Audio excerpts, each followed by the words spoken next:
Hello everyone. आज हम CHSL 2019 का प्रीवियस ईयर सॉल्व कर रहे हैं, जो कि अभी हाल ही में हुआ था 12 अक्टूबर 2020 को। उसका हम थर्ड शिफ्ट सॉल्व करेंगे। 2 शिफ्ट मैं ऑलरेडी सॉल्व कर चुकी हूँ। अगर आपने वो वीडियोस नहीं देखी हैं तो पहले उसे जाकर ज़रूर देखें, फिर इस पार्ट को देखें। Okay, let's start. First question से स्टार्ट करते हैं। Select the most appropriate meaning of the given idiom couch potato. Couch potato क्या होता था? देखो मैं आपको बताती हूँ ये मीडियम आया कहाँ से। काउच जो हुआ करता था वो सोफ़ा होता है, सोफ़े को हम काउच भी बोलते हैं, और पोटैटो एक मतलब पोटैटो चिप्स को बोलते हैं। तो जो काउच पे बैठ के, यानी एक ऐसा पर्सन जो काउच पे बैठ के सिर्फ टेलीविज़न देखता है और पोटैटो चिप्स खाता है, वहाँ से ये इडियम आया है काउच पोटैटो। इट मीन्स क्या होगा इसका आंसर हमारा? लेज़ी पर्सन, जो सिर्फ सोफ़े पे बैठ के टेलीविज़न देखता है और कोई काम नहीं करता। ठीक है, नेक्स्ट क्वेश्चन पे चलते हैं। पहले इसकी एक्सप्लेनेशन देख लेते हैं हम लोग। ऑप्शन नंबर 1 करेक्ट ऑप्शन है। 1 who spends a great deal of time watching television. ठीक है, या मैं आपको बता ही चुकी हूँ। नेक्स्ट क्वेश्चन पे चलते हैं guys. Select the most appropriate meaning of the given idiom. A dime a dozen. A dime a dozen word कहाँ से आया है? यानी कि ये जो है जो दर्जनों के भाव में बिकते हैं, ए डाइम ए डोजन, यानी कि वो चीज़ जो बहुत ही ज़्यादा कॉमन है आपकी। ठीक है, तो इसका आंसर क्या होगा? Very common. अनकॉमन नहीं होगा, इसका तो अपोजिट हो गया ना, तो वेरी कॉमन इसका आंसर होगा। एक्सप्लेनेशन देख लेते हैं गाइस। ऑप्शन नंबर 3 बिल्कुल करेक्ट है। Example, plastic toys like this are dime a dozen. जो प्लास्टिक टॉयज़ हैं आजकल वो बहुत ही ज़्यादा कॉमन है, तो ए डाइम ए डोजन होगा। ठीक है, नेक्स्ट क्वेश्चन पे चलते हैं। Select the most appropriate. इसमें आपको सेंटेंस इंप्रूवमेंट करना है। एग्जाम में कभी भी आप इसको पूरा मत पढ़िएगा, select the most appropriate option. इसमें आपका बहुत ज़्यादा टाइम वेस्ट होगा। कोशिश करिएगा कि आप जल्दी से जल्दी क्वेश्चन को रीड कर पाएँ। इसके लिए बेटर होगा आप मॉक टेस्ट दे पहले। इससे क्या होगा, आपकी प्रैक्टिस रहेगी, आपको पूरा पढ़ने की जरूरत नहीं पड़ेगी। ठीक है, तो हम ये क्वेश्चन सोल्व करते हैं। सेंटेंस इंप्रूवमेंट का है। As much as a 100 children gather to celebrate independence day. क्या कह रहा है? 100 चिल्ड्रन की बात कर रहा है और इसके साथ इसने एज मच एज लगाया है। 100 children is countable, so we much का यूज़ नहीं करेंगे हम लोग, हम यूज़ करेंगे एज मैनी एज। तो ऑप्शन नंबर 1 बिल्कुल सही होगा। एज मच एज का यूज़ हम किसके साथ करेंगे? जो चीज़ें अनकाउंटेबल है, लाइक वाटर, शुगर, ऑयल, इसके साथ। ठीक है, तो ऑप्शन नंबर 1 बिल्कुल सही आंसर होगा। नेक्स्ट क्वेश्चन पे चलते हैं। Select the most appropriate word, यानी कि इसमें क्या करना है आपको? फिलर करना है। Fill. 4000 of years humans have been dash the earth making scars upon the land. Scars का मतलब निशान, अर्थ पे निशान कर रहा है, यानी निशान कर रहा है तो ज़रूर उसको नुकसान ही कर रहा होगा। तो आप इसके ऑप्शंस देखते हैं। डिस्ट्रैक्टिंग, नहीं, डिस्ट्रैक्ट थोड़ी ना कर रहा है ये। ठीक है, रीमेकिंग, रीमेक भी नहीं कर रहा है। आपका जो आंसर होगा वो क्या होगा यहाँ से? डैमेजिंग, डैमेज कर रहा है। ठीक है ना, क्या कर रहे हैं हम? अर्थ को डैमेज करेंगे तभी तो स्कार्स होंगे। तो ऑप्शन नंबर 4 बिल्कुल सही आंसर होगा। नेक्स्ट है कॉम्प्रिहेंशन। इसको हम सबसे पहले रीड करेंगे, फिर इसके ऑप्शंस पे जाएंगे। और रीड भी आपको 1 गो में करना है, बट बिल्कुल केयरफुली करना है। थोड़ा सा स्लो कर सकते हैं, बट आप अगर जल्दी जल्दी करेंगे फास्ट तो आपको एक बार दोबारा रीड करना पड़ेगा और इससे आपका बहुत ज़्यादा टाइम वेस्ट होगा। ठीक है, बेटर होगा थोड़ा सा स्लो रीडिंग करें और उसको बेटर से समझें, बेटर वे में। ओके, चलो हम रीड करते हैं। We do not want to condemn the word. हम जो है शब्दों को कभी भी हम दोष नहीं दे सकते हैं। कंडेम का मतलब उसकी दोष देना उसको। It is after all a mighty instrument. ये जो है एक माइटी इंस्ट्रूमेंट है। It is means the means of it is the means by dash we tell each other of our emotions. ये एक रास्ता है जिसके थ्रू हम अपने इमोशंस को दूसरों के सामने रख पाते हैं। ठीक है, the way in which we influence others. ये एक रास्ता है जिससे हम दूसरों को प्रभावित करते हैं, यानी इन्फ्लुएंस करते हैं। यानी words can do dash the good but also cause terrible injuries. It means, ये देखो यहाँ पे बट ऑल्सो लगाया है, यानी ऑल्सो कोज कुछ बुरा भी करता है, तो यहाँ पे क्या होगा? गुड लगा रखा है, एक पॉजिटिव आपका ऑप्शन आएगा। जब ऑप्शन देखेंगे तब हम देखेंगे। आगे चलते हैं फिलहाल। It is true that at first there was the deed the word came later. पहले जो हुआ करते थे वो हमारे डीड हुआ करते थे, यानी कर्म हुआ करते थे। वर्ड तो शब्द जो हैं वो बाद में आए, पहले लोगों को बोलना नहीं आया करता था, यानी एंशिएंट टाइम की बात कर रही है। It was in some respect a cultural progress. कह रहा है कि ये कल्चरल प्रोग्रेस था। Dash the deed become word, कि जो हमारा कर्म है वो हमारे आज वर्ड बन गए। ठीक है, यहाँ पे कुछ आएगा, इसके लिए कंजंक्शन आपको लग रहा होगा कि कंजंक्शन ही इसको जोड़ेगा, कि ये हमारे प्रोग्रेस थे की, यानी दैट विच, ऐसा कुछ आएगा। But the word was dash a magic spell, A spell A magical art act and it dash much of its power. क्या कह रहा है? जो वर्ड है वो जस्ट एक स्पेलिंग हुआ करती थी और एक मैजिकल एक्ट था, and it dash much of its power, और उसके पास बहुत ही ज़्यादा पावर है। ठीक है, ये क्या कह रहा है, मच जो है हमारा पावर के साथ यूज़ हुआ है, इसीलिए यहाँ पे मच लगा है। ठीक है, अदरवाइज़ अगर कुछ काउंटेबल होता तो हम क्या लगाते, मैनी। ओके, अब हम इसके ऑप्शंस को देखते हैं। पहले हम एक बार दोबारा से फर्स्ट लाइन को रीड कर लेंगे सो दैट हम कंफर्टेबल हों, क्योंकि हम पूरा पढ़ने में एक्चुअली भूल जाते हैं कि ऊपर हमारा क्या यूज़ हुआ था। ठीक है, तो बेटर तरीका यही रहेगा कि एक बार आप दोबारा से रीड कर लें। ठीक है, फिर आप ऑप्शन को देखिए फर्स्ट के।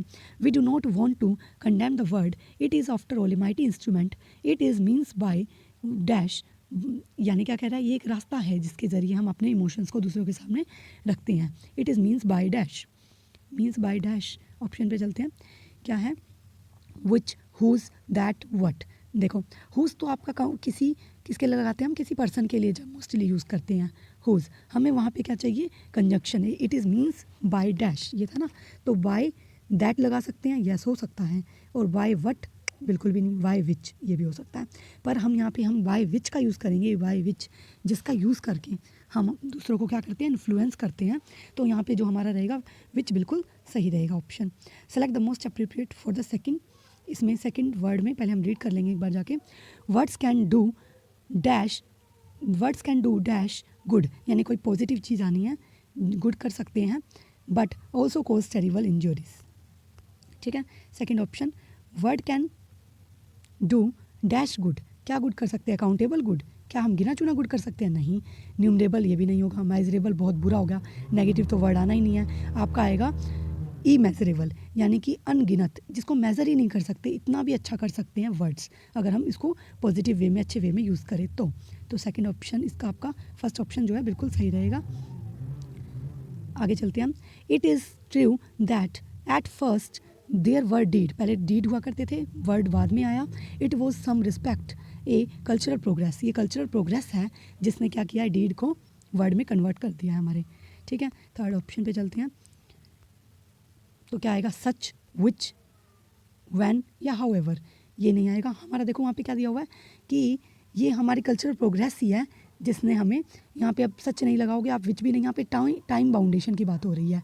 ये जो कल्चरल प्रोग्रेस है, प्रोग्रेस की वजह से ही है जब हम जो डीड है उसको हम वर्ड में कन्वर्ट कर पाए हैं। तो यहाँ पे आपका वैन जो है ऑप्शन नंबर 3 बिल्कुल करेक्ट होगा। It is cultural progress when the deed become word, cultural progress ही है जब हमारे जो कर्म है वो वर्ड बन गए। What the word was dash A spell a magic act, लेकिन जो वर्ड है वो एक स्पेल है, स्पेल हुआ करते थे, वोज है ना, यहाँ पे वोज है तो पास्ट की बात कर रहा है, स्पेल हुआ करते थे। ठीक है, तो हम ऑप्शन नंबर, क्वेश्चन नंबर 8 पे चलते हैं। इसमें जो हुआ करते थे यानी क्विकली, फर्स्टली और लास्टली तो बिल्कुल नहीं होगा, क्विकली भी नहीं होगा, फर्स्टली और ओरिजिनली हो सकता है, सॉरी, फर्स्टली और ओरिजिनली हो सकता है, पर हम ज़्यादा यूज़ करेंगे ओरिजिनली का, क्योंकि ओरिजिनली जब वर्ड आया था स्टार्टिंग में तब क्या हुआ करता था, हमारे जो है वर्ड एक स्पेलिंग और मैजिकल एक्ट हुआ करता था। फर्स्टली नहीं लगाएंगे हम, ऑप्शन नंबर 1 जो है बिल्कुल करेक्ट है। और आपका लास्ट रह गया, लास्ट में क्या था, and it dash much of its power, और इसके पास बहुत सारी पावर हैं। आप यहाँ पे वोज सोच के, यहाँ पे कई बच्चे क्या करेंगे, पास्ट सोच के यहाँ पे वोज, लेकिन वोज नहीं होगा, यहाँ पे जो हमारा होगा ऑप्शन, क्वेश्चन नंबर 9 पे चलते हैं। यहाँ पे जो हमारा ऑप्शन होगा, ऑप्शन नंबर 1 बिल्कुल करेक्ट होगा, रिटेन्ड, यानी कि जो उसकी पावर है अभी भी रिटेन्ड है। ठीक है, कई बच्चे क्या सोचेंगे, पास्ट में था पिछले वाला क्वेश्चन तो इसका भी पास्ट में होगा रिटेन्ड, बट यहाँ पे रिटेन्ड नहीं होगा। क्यों नहीं होगा, मैंने आपको बता दिया, क्योंकि वर्ड की जो पावर है वो आज भी एग्जिस्ट करती है। ठीक है, नेक्स्ट क्वेश्चन पे चलते हैं हम, ऑप्शन नंबर 1 सही है। इसमें आपको जम्बल्ड वर्ड है, अरेंज करना है, तो हम अरेंज करते हैं। ठीक है, सबसे पहले हम इसमें बेस्ट मेथड होता है कि हम ये देखें कि फर्स्ट पे हम क्या यूज़ कर सकते हैं। देखो, एट द मेट्रो स्टेशन पे बात कर रहा है, ही नोटिस्ड ए होमलेस मैन, एक होमलेस मैन को नोटिस किया, ही यूज़ हुआ है तो ही किसी पर्सन के लिए यूज़ होगा, ये फर्स्ट पे नहीं हो सकता।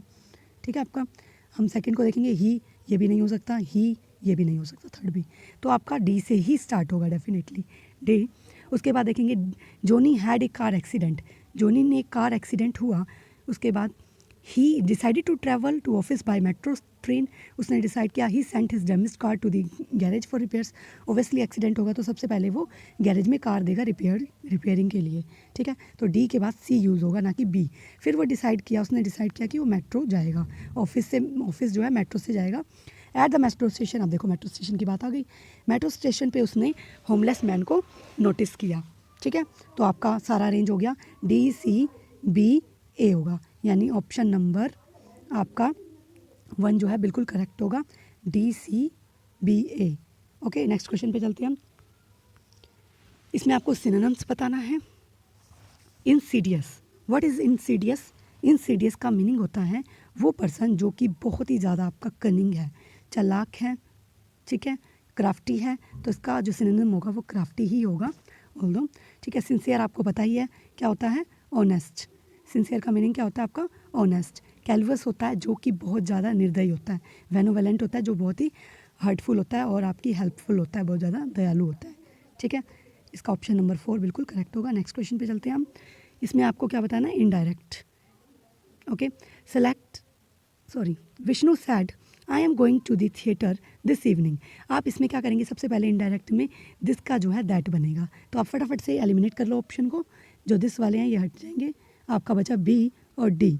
अब बी और डी में से आई एम गोइंग है, आई एम गोइंग का पास्ट बनेगा तो क्या होगा, आई वॉज गोइंग, ये आई का ही हो जाएगा, थर्ड पर्सन।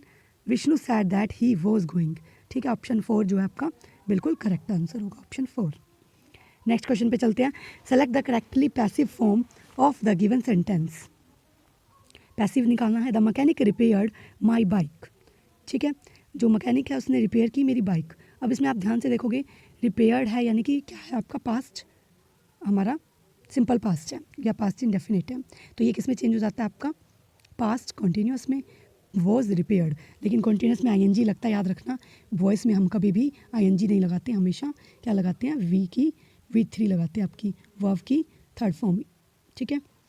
तो इसमें ED वाला आएगा, my bike was repaired by the mechanic, option number 4। Select, next question पे चलते हैं। इसमें आपको क्या करना है, वन वर्ड सब्स्टिट्यूशन है, इसको हम सॉल्व करेंगे। स्टील और मिस अप्रोप्रिएट मनी, मनी को क्या करना, स्टील करना, चुरा लेना या फिर मिसयूज़ करना, ठीक है। तो हम इसके लिए जो हमारा करेक्ट वन आंसर होगा वो क्या होगा, एम्बेजल। एम्बेजल मैनिपुलेशन का मतलब कुछ छेड़छाड़ करना, और ओवर चार्ज का मतलब ज़्यादा चार्ज करना, रेड तो आपको पता ही है, रेड मारते हैं।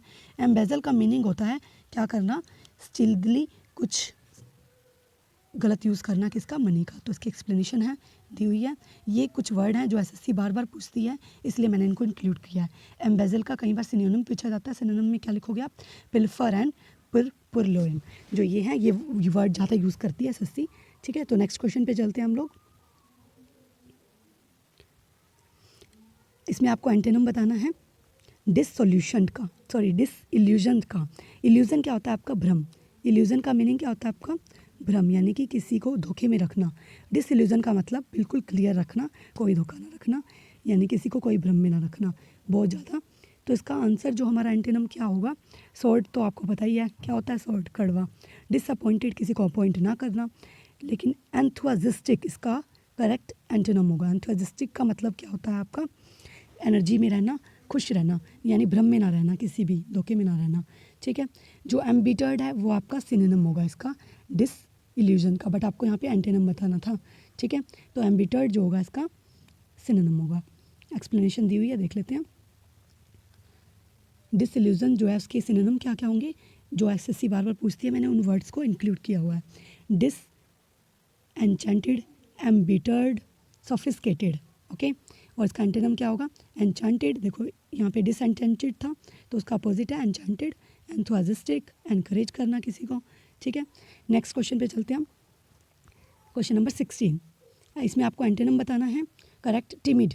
What is the meaning of timid? Timid होता है जो बहुत ही ज़्यादा डरपोक होता है, दब्बू किस्म का व्यक्ति होता है, उसको हम बोलते हैं टिमिड, ठीक है। तो एंटेनम इसका क्या हो जाएगा, बोल्ड। आपको देखते ही पता चल जाएगा, ये बहुत ईजी है और SSC इसको तो लाखों बार पूछ चुकी है, ठीक है। तो इसके बाकी ऑप्शंस को भी हम देख लेते हैं। सिंसियर, सिंसियर का मतलब होता है ऑनेस्ट। डूबियस होता है जो कि क्या होता है, डूबियस जो बहुत ही धोखा देता है, ठीक है, उसको हम बोलते हैं डूबियस है। और पंचुअल जो आपका होता है वो जो टाइम पे काम करता है। इसकी एक्सप्लेनेशन भी दी हुई है, मैंने देख लेते हैं इन वर्ड्स को भी। टिमिड, टिमिड के ये वो वर्ड हैं जो बार बार पूछे जाते हैं आपके, ठीक है।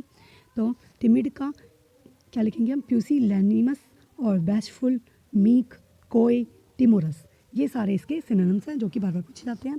Antonyms bold, fearless, gallant, dauntless, impertinent, okay, ये क्या होते हैं सारे बहादुरी के, इसके अपोजिट ब्रेव, ब्रेव भी लिख सकते हैं आप, ठीक है। डूबियस का भी मैंने यहाँ पे मीनिंग लिख दिया, synonyms equivocal, hesitant, unclear, sceptical, जो आपको क्लियर ना हो। डूबियस क्या होता है, जो आपको बिल्कुल भी क्लियर ना हो, ठीक है। तो इसका ऑप्शन नंबर 1 जो है बिल्कुल करेक्ट होगा, टिमिड का अपोजिट बोल्ड, डूबियस होगा आपका जो अनक्लियर रहता है आपको। इस क्वेश्चन में आपको क्या बताना है, सेंटेंस इम्प्रूवमेंट का क्वेश्चन है। So many, so much as you behave like this, the decision of the management against you cannot be revoked। क्या कह रहा है, आप कितने भी कोशिश कर लो लेकिन जो डिसीज़न है मैनेजमेंट का आपके खिलाफ, वो आप उसको नहीं बदल सकते हैं, ठीक है। तो यहाँ पे टाइम की बात कर रहा है, टाइम ड्यूरेशन की, आप कितनी भी कोशिश कर लो, यहाँ पे क्या लिखा हुआ है, एज मच एज, ठीक है। So much as, sorry so much as नहीं होता है आपका, एज मच एज हो सकता था लेकिन ऑप्शन में नहीं है एज मच एज, तो ये भी नहीं लगाएंगे हम, और नो इम्प्रूवमेंट तो नहीं होगा क्योंकि ये गलत है, सो मच एज नहीं होता है। तो क्या आएगा, एज लॉन्ग एज आपका आएगा, as long as you behave like this, जब तक आप ऐसे बिहेव करते रहेंगे तब तक आपका डिसीजन जो आपके खिलाफ चेंज नहीं होगा, as long as. Time duration आएगा, तो as long as option number 4 बिल्कुल सही है। Select the wrongly spelled word, इसमें आपको रोंगली स्पेल्ड वर्ड बताना है। फिक्सेशन बिल्कुल ठीक है, फिक्सेशन। उसके बाद है कॉन्सिक्वेंस, ये भी ठीक है। प्रोविडेंस, प्रोविडेंस गलत है यहाँ पे, देखिए प्रोविडेंस का करेक्ट स्पेलिंग होगा प्रोविडेंस, GENCE। प्रोविडेंस क्या होता है, गॉड, गॉड को हम प्रोविडेंस भी बोलते हैं, गॉड से रिलेटेड जो भी चीज़ होती है। म्यूजिशियन बिल्कुल सही है यहाँ पे। तो नेक्स्ट क्वेश्चन पे चलते हैं हम लोग, ऑप्शन नंबर 3 वहाँ पे गलत था, रोंगली स्पेल्ड वर्ड। इसमें आपको ग्रामेटिकल एरर बताना है। इस क्वेश्चन में क्या होगा, our 21st century society expects all relevant information to be simply handling to us। देखिए यहाँ पे इन्होंने जीरन लगा दिया है, बट आपको पता है बी प्लस में हमेशा क्या लेता है, V1 लेता है, तो यहाँ पे हैंडलिंग जीरन ना लगा के हमें हैंडल लगाना होगा, to be simply handle to us, ठीक है, हैंडल्ड टू अस या हैंडल टू अस, बट यहाँ पे हैंडलिंग जीरन तो बिल्कुल ही गलत होगा, ठीक है। नेक्स्ट क्वेश्चन पे चलते हैं, ये इसमें एरर आपका थर्ड पार्ट में है। नेक्स्ट क्वेश्चन पे चलते हैं, select the most appropriate word, यानी वन वर्ड सब्स्टिट्यूशन फिर से आ गया है आपका, OWS। इसको हम ये combine to form a whole, क्या कह रहा है, कंबाइन करके एक होल बना देना, यानी पूरा एक बना देना। तो हम क्या करेंगे, उसको डिसजॉइन करेंगे, नहीं ये तो डिसजॉइन का मतलब तो तोड़ना होता है, क्रिएट करेंगे, क्रिएट बनाना होता है, बट होल से रिलेटेड नहीं है ये, स्कैटर तो बिखेरना होता है, तो इंटीग्रेट आपका सही आंसर होगा, option number 1 is correct. Next question पे चलते हैं, select the Rongli spelt word, इसमें भी आपको रोंगली स्पेल्ट वर्ड बताना है। सॉरी आंसर आपको दिख जाते हैं, बट नेक्स्ट टाइम से मैं आपको नहीं दिखाऊंगी। मिमिक, मिमिक तो बिल्कुल सही लिखा हुआ है, मिमिक मीन्स मिमिक्री करना, किसी की नकल करना, सबटल होता है, बहुत ही ज़्यादा जो माइन्यूट होता है, सूक्ष्म होता है जिसे आप बोलते हैं। एस्टीम होता है आपका क्या, एस्टीम यानी कि नॉलेज होना किसी चीज़ की, ठीक है, एस्टीम। या फिर एडमायरेशन, एडमायरेशन इसका अच्छा मीनिंग होगा, एडमायरेशन यानी किसी की तारीफ़ करना, ओके, एडमायरेशन इसका सही आंसर होगा। इसका रोंगली स्पेल्ट वर्ड जो है, हमें रोंगली स्पेल्ट वर्ड बताना है, तो ये यहाँ पे रिस्पेक्टफुल होगा, रिस्पेक्टफुल की स्पेलिंग RESPECTFUL होता है, ठीक है, ना कि FULL। नेक्स्ट क्वेश्चन पे चलते हैं, ऑप्शन नंबर 2 गलत है। इन द सेंटेंस आपको क्या करना है, ग्रामेटिकल एरर बताना है। Behaviour modification techniques are often used to the training of the police dogs, ठीक है, क्या कह रहा है कि बिहेवियर मॉडिफिकेशन टेक्निक का यूज़ करते हैं ट्रेनिंग के लिए पुलिस डॉग्स की, बट यहाँ पे ध्यान से देखोगे तो आप ये क्या लिखा हो, are often used to the training of, used to the training of नहीं, used for the training of, for something, किसी काम के लिए अगर हम यूज़ करते हैं तो फॉर आता है, तो आपका यहाँ पे एरर होगा पार्ट नंबर 4 में, यहाँ पे to the training, for the training of police dogs, okay. इसका ऑप्शन नंबर 4 प्लस समथिंग आपका लगता है, ठीक है। नेक्स्ट क्वेश्चन पे चलते हैं, क्वेश्चन नंबर 23। इसमें भी आपको जम्बल्ड सेंटेंस को अरेंज करना है, अरेंज करते हैं। क्या बोल रहा है, a boy tended his master, tended का मतलब क्या होता है, यानी टेंड करना, किसी को, किसी की तरफ इंक्लिनेशन, झुकाव होना, उसके साथ टाइम स्पेंड करना या फिर उसकी देखभाल करना, ये सब हो सकता है। A boy tended his masters dog near A pond, एक पॉन्ड के पास उसने टेंड करने की कोशिश की। However, he realized that the way he talked to them never made them happy. But उसको रियलाइज़ हुआ जैसे वो बात करता है वो कभी भी खुश नहीं रह सकता। Soon he found the tending and his life they were boring. उसको सून लगा कि ये जो उसकी लाइफ है वो बहुत ही ज़्यादा बोरिंग है। All he could do to kill the boredom was talking to the dogs. वो क्या कर सकता था, अपने बोरिंग समय को ख़त्म करने के लिए सिर्फ डॉग से बातें कर सकता था। तो आपको पता चल गया होगा कि हम शुरुआत कहाँ से करेंगे, यहीं से, ए बॉय से। बॉय के बारे में और डॉग के बारे में ही बात हो रही है, तो हमारा जो है स्टार्ट कहाँ से, ऑप्शन नंबर ए से। ठीक है, बॉय जो था बोर्न, यहाँ से स्टार्ट करेंगे। हम एक बार ऑप्शन और देख लेंगे कि इसमें कोई इससे अलग तो नहीं है। देखो डी वाला है, ये तो होगा नहीं। तो आपके बचे ऑप्शन, 3 ऑप्शन बचे, इसमें से एलिमिनेट करेंगे अब हम। तो ऑप्शन नंबर ए जो है, ठीक है गाइस, तो जो हमारा ऑप्शन नंबर ए है वहाँ से शुरुआत होगी आपकी। उसके बाद देखो बॉय जो है वो अपने डॉग के साथ पॉन्ड के पास गया। सून ही फाउंड, उसको तुरंत लगा क्या कि उसकी लाइफ जो है वो बहुत बोरिंग हो गई है। कितनी देर बेचारा वो डॉग से बात करता, ठीक है। However that the way he talk to, लेकिन फिर उसके, ये तो लास्ट में आएगा, देखो इससे पहले ही आएगा। ऑल ही कुड डू, वो क्या कर सकता था अपने किल बोरमैन को, बोरिंग को किल करने के लिए वो डॉग से बातें कर सकता था, ठीक है। हाउ एवर, लेकिन उसको ये लगता था कि उसका वो जो डॉग है उससे बातें करके बिल्कुल भी खुश नहीं होगा, उसकी बातें उसको खुश नहीं करेंगी। तो आपका करेक्ट सीक्वेंस क्या होगा, ए, उसके बाद आपका आएगा सी, ए सी डी, और उसके बाद आपका आएगा बी लास्ट में। ए सी डी बी सही होगा। ए सी डी बी देखेंगे हम, A C D B second option में, ऑप्शन नंबर 2 करेक्ट होगा। नेक्स्ट क्वेश्चन पे चलते हैं। मोस्ट एप्रोप्रिएट सिनोनिम बताना है यहाँ पे। सिनोनिम बताएंगे डिलीजेंट। डिलीजेंट होता है जो व्यक्ति बहुत ही ज़्यादा हार्ड वर्क करता है, ठीक है। आर्डुअस होता है जो बहुत ज़्यादा और हार्ड वर्क करता है। पेंस टेकिंग होता है जो जितना भी उसको मतलब दर्द उठाना पड़े वो मेहनत करने के लिए रेडी रहता है, ठीक है। हार्ड वर्किंग पर्सन होता है।